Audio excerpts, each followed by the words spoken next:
to do that. Yeah. But behind this young man, that program, his name is Denarius. Great to meet you. Denarius is one of the Rising Stars. And if you don't mind, just a couple of questions. Sure. Yeah. Nice to meet you again. Great to meet you too. My name is Denarius Lewis. I am a Ujamaa man. Just a brief questions. What can we do to advocate for social and criminal justice change? Yeah, I think we have to first acknowledge where we are is wrong and unacceptable. We spent $6 billion on jails and prisons in 1980. We spent $80 billion last year. It is disrupting our ability to fund our schools, to create health and human services for our communities.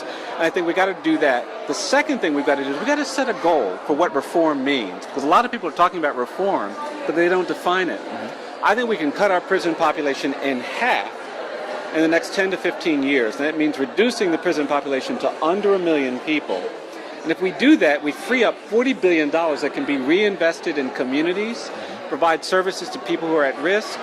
And the third thing I think we have to do is that we have to just recognize that restoration, that correction, that redemption, that rehabilitation is key if we're going to actually create improved public safety.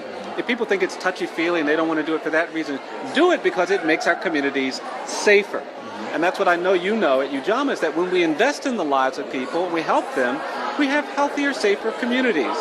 And I think those three things have to be part of that. Perfect. My second question is, what do you believe are some of the biggest challenges African American men face today in the 21st century, given many of the criminal laws coming out? Yeah. Well, there are these very real threats.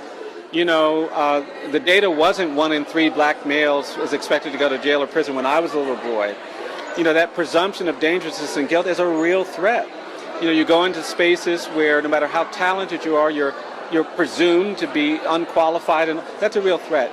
But ultimately, for me, the struggle for the African American community and our black boys in particular is that we've got to stay hopeful. We've got to believe things we haven't seen. We've got to remember that coursing through our bodies is the DNA of people who endured and survived slavery and lynching and segregation. And if they did that, we can overcome mass incarceration and police violence. And I think just claiming that history, knowing that history, and being empowered by that history so that we don't ever lose our hope. I told the young people today I'd never met a lawyer before I got to law school.